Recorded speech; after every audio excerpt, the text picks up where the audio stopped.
Yo, what's up guys, it is Seahawks area back with another video, and today's my final NFL award predictions. This week on the 5th is when the actual awards are, so once again, I think for the third straight year now, cutting it really close. This has been one of the hardest years, I think, for me for a few of the awards, but I got them all ready, so let's talk about them. Enjoy the video, and as always, go Hawks.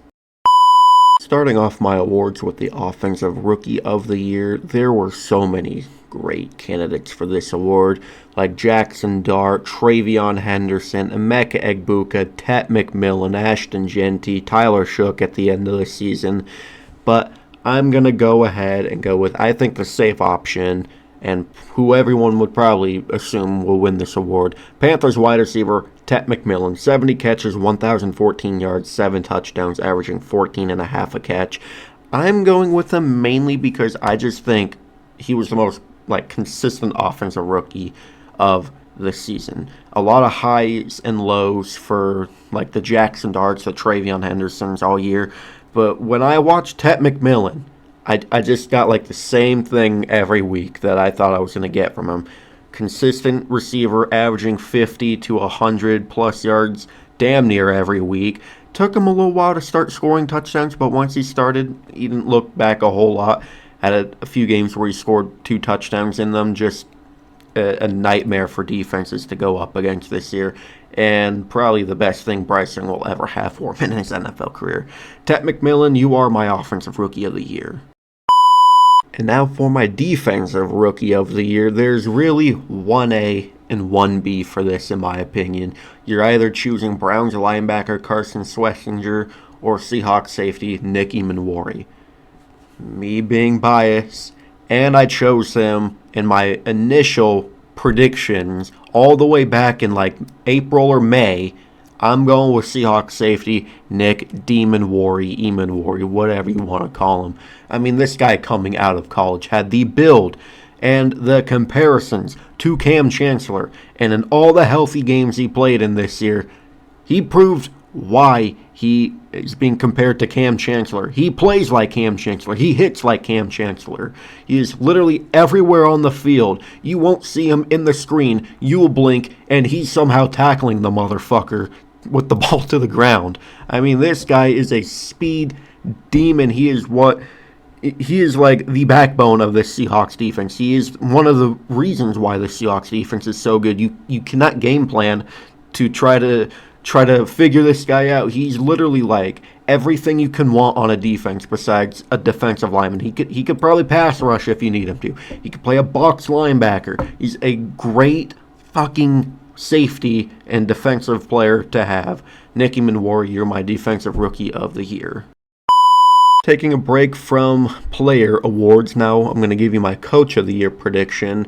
There's so many great candidates for this, just like I said about Offensive Rookie of the Year. You got people like Liam Cohen, Mike Vrabel, Mike Macdonald, Kyle Shanahan, for a little bit Shane Steichen, always Sean McVay. But at the end of the day, I feel like if Mike Vrabel doesn't win it, then it's kind of a head-scratcher, because he took a team that went 4-13 last year, had nothing going for them, to the freaking Super Bowl in his first year coaching the New England Patriots. He literally went in at 0%, had a whole ass offseason, a whole ass season to get stuff going, and literally went to 120%. Mike Vrabel, obviously a known great coach in the league. Still don't know why the Titans got rid of him. But he took a team with little to no talent on paper and got them back to where they've always really been known to be in the 2000s.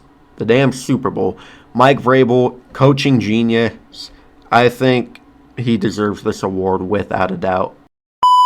And now for a made-up award I like to call the QB Life Insurance Premium Award, aka the worst offensive lineman in the league. There's 2 candidates for this award: Seahawks guard Anthony Bradford or Ravens guard Daniel Faalele, or I like to call him Daniel Falafel. And I'm going to go with Ravens guard Daniel Faalele, and I have a reason why from my friend Greg, who is a Ravens fan. For one, he is 6'8" and 350 pounds, yet he got pancaked versus the Steelers in the first game. He doesn't have any sort of footwork. He's slow and barely blocks. Lamar runs for his life every game, looks like a lost puppy every single play. I mean, you really can't argue with that, but at the same time, Bradford does that same exact thing, but Bradford kind of got better at the end of the season and the playoffs as well, so I teetered off from that, and I'm giving it to Daniel Falele. But, yeah, really, both of those are great candidates for this award, but I'm going with Daniel Falele. Now, going from the worst offensive lineman of the year award to the best offensive lineman of the year award with the NFL's new Protector of the Year award. This is the debut year for this award, and I'm going to give it to Lions tackle Penei Sewell. Probably the most steady year he's had, only led up 2 sacks, committed 2 penalties. Both of those in the top of the ranks among other linemen for those 2 categories. Penei Sewell's just been the best tackle in the league for the past few years, and now there's finally a lineman award, and he's going to get it in the debut year of it being a thing. Penei Sewell, one of the most complete offensive linemen in the league. Really hard to get by him. For my comeback player of the year, this one should be like unanimous. It is without a doubt 49ers running back Christian McCaffrey.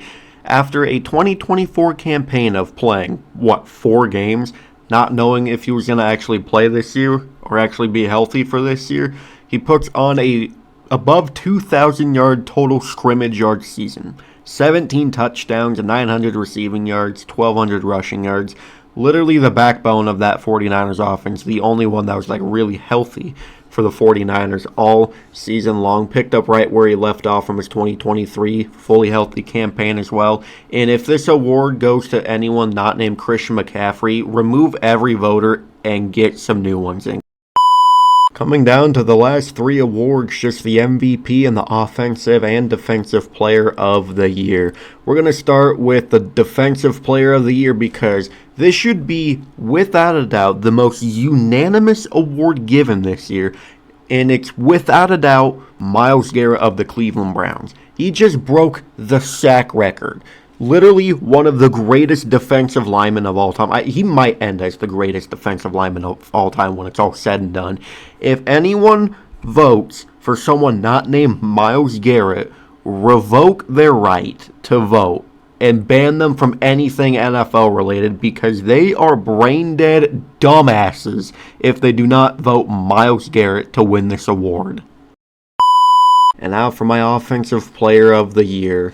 This one has been a battle all season long.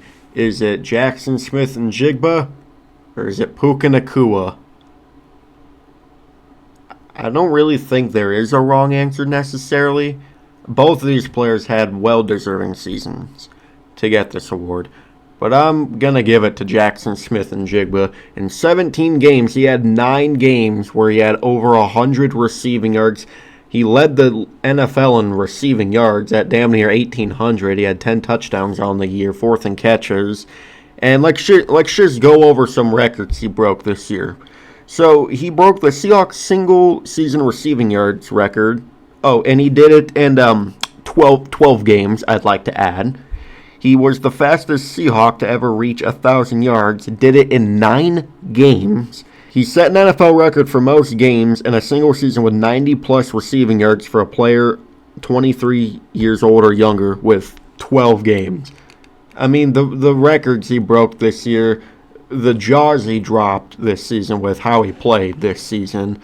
If Seattle does not have Jackson Smith-Njigba, they probably win 7 games max this year. Jackson Smith-Njigba is the most valuable offensive player that's not a quarterback this season. Proved it every step of the way. His route running, his speed, his catching, his ability to shrug people off, his ability to break coverage very easily like that. Jackson Smith-Njigba, in my opinion, should be the offensive player of the year without a doubt. And now the final award. My prediction for the NFL's most valuable player, the MVP, Is it Matthew Stafford or is it Drake May for the Patriots?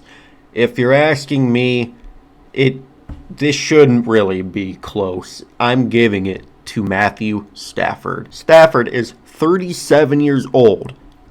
In August, had a back problem that might have limited him this whole year. What does Matthew Stafford do? He throws up 4,707 passing yards, has 46 touchdowns. Number 1 in the NFL in both passing yards and passing touchdowns.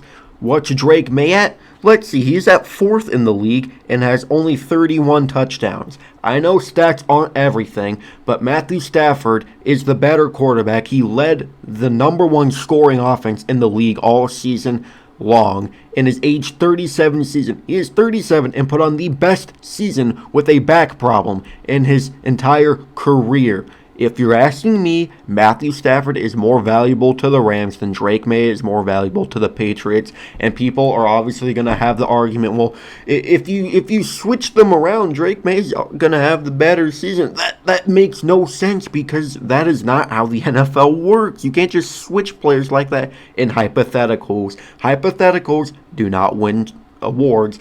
Actual play on the field wins awards. Matthew Stafford is the 2025 NFL season MVP at age 37. Well, anyways, thank you guys so much for watching. If you enjoyed, please like, comment, and subscribe, and turn the notification bell on so you'll never miss an upload. I will see you in the next video. Go Hawks!